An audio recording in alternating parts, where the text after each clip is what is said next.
we're here with Nicholas. We're checking out Yatagarasu, which is an all-new hardcore 2D fighting game. And why don't you go over and explain a little bit exactly what it is and why a fighting game community should be excited about this game? Sure. My name is Tyron Rodriguez, and I'm with Nicholas. I'm the producer on Yatagarasu. And what we've done is we are working with the original developer, Circle Edge, who they have a pretty big pedigree. They work for a little company called SNK. They took off and they started their own group to make this fighting game. They worked on KOF, I believe it was 99 to 2002, which are basically the good ones. Yes, they were. And they went along to make something that looks along the lines of an SNK game, but is heavily inspired by something like Third Strike that has a parry system. It's got a good combo system, cancel system, block breaker overheads, throws, etc.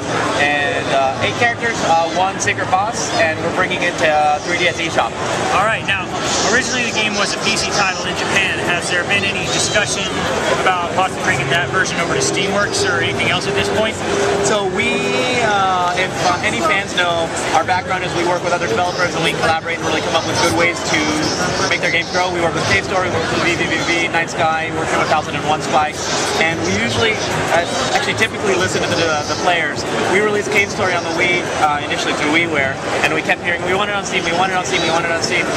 We talked to Valve and they wanted it, and we made it happen. So if we get a similar feeling from players and they say, oh, we really want it on Steam, well, hopefully we can make it happen. So I talk to Circle Edge, talk to Valve, and see if we can get it on there. Alright, so this game has a training and a replay mode, as I understand it. Right. What is your thoughts on online gameplay right now? So online gameplay for the 3DS, right now, we are definitely going to support local wireless play. My concern as a big fighting game guy, I grew up going to Southern Hills Golf and watching a lot of the tournament players play. You have that instant no frame lag, and that's what you really need to make online fighting fun. You really don't want to have the sense of lag or that you lost because of lag. So if we're not able to make a solid online experience for whatever reason, we're not going to do it, but we are right now researching the possibility and seeing how well we can make an online component. However, as of right now, I'm not promising anything. Right now, you're going to get a solid offline local experience, a really good fighting game that you can kind of take with you wherever you go.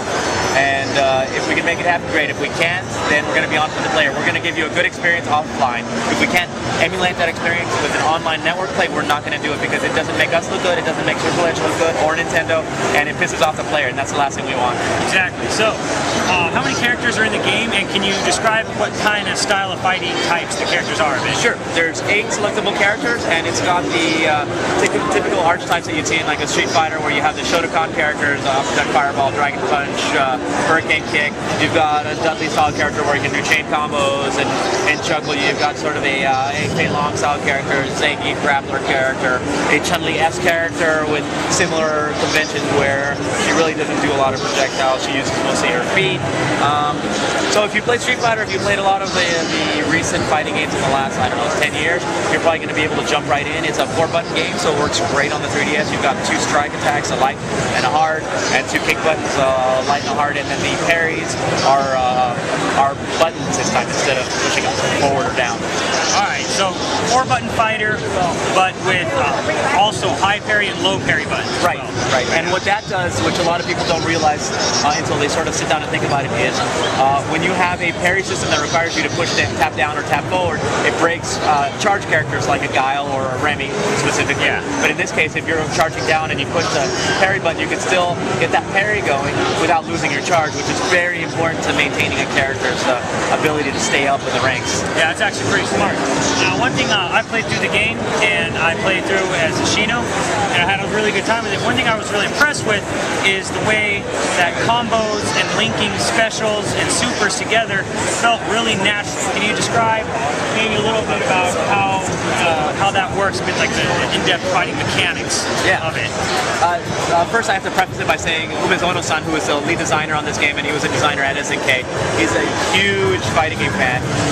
Anyone who's in the community has probably heard of him as a Third Strike player. So he loves Third Strike. He's designed fighting games in the past, so he's got the knowledge and understanding of making it. They have a great designing tool where you can basically tune everything from the collision boxes, the size of the collision boxes, how many collision boxes, the animation frames, the speed and everything. So he sat down in there in this tool that they've made, and he's tuned everything to the point where he's really happy, and it makes everything feel very deliberate when you're doing combo and you're canceling from the special move into a super and then juggling. It doesn't feel accidental. It's like he sat down for 4 years, which they spent 4 years making this game, sat down and really decided what works, what doesn't work, and is it perfect.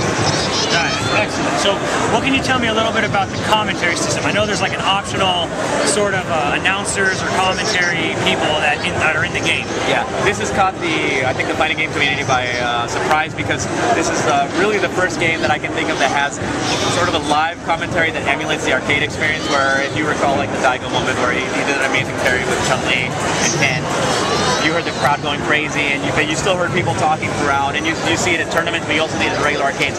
You have Takedo KSK and Kokujin, who are very well-known players in the fighting game community, saying things while you're playing, like, oh, you dashed back, or oh, that was a good combo, oh, not so good, etc. And it's as I said, a very unique element, because it makes it feel like somebody's constantly watching it. And it is optional, so you can turn it on and off. For the North American, European release, we are considering localizing it so that we'll also include, not replace, but also include additionally American players to commentate on it. But that's pending auditions and seeing who the best guy out there is, or even girl out there is, to really supply that commentary and get their photo and face in the game to be ultimately legendary. All right, so it all sounds pretty good. Now this game is coming out what point in time, do we know? Right now we're trying to target 2012 for the 3DS eShop, pending, again, certain other factors like making sure the multiplayer is perfect. That could extend the development cycle, but we really would like to get it out for Christmas, because we feel that it's sort of the perfect type of game that once more people have a 3DS, you can kind of play together and just jam on it. Exactly. So, everything looks good about it so far. It's going to be a perfect companion piece. If you're a Third Strike player, this is probably a game you definitely want to look into, I would say. And hopefully this year, but this is also, want to make sure it's based on the latest build. Correct. So before this year, they were up to 4.1, which didn't include a boss, some tuning, didn't include story elements, and the version that will appear on eShop is 4.2, which includes a new secret boss, additional background that's been returned, as well as some additional characteristics and tuning, and the 3DS version will also include 3D layering. So we're going to spend a lot of time making sure the game really pops out. Sounds good. So it sounds like 3DS is going to have its first real exclusive hardcore 2D fighting action. Yeah, it's going to be, and you won't be paying full price because it's not a cartridge. It's going to be on the eShop, so it'll be a price somewhere along the lines of $10 to $12. Direct download, wave of the future. Yes. All right. Well, thank you for your time. Thanks a lot. We're looking forward to this a lot. I had a lot of fun with it, and I know the Online Warrior and all his fans will have a lot of fun playing it too. So thank you for your time, and hope to hear more from it soon. Thanks a lot. Thank you.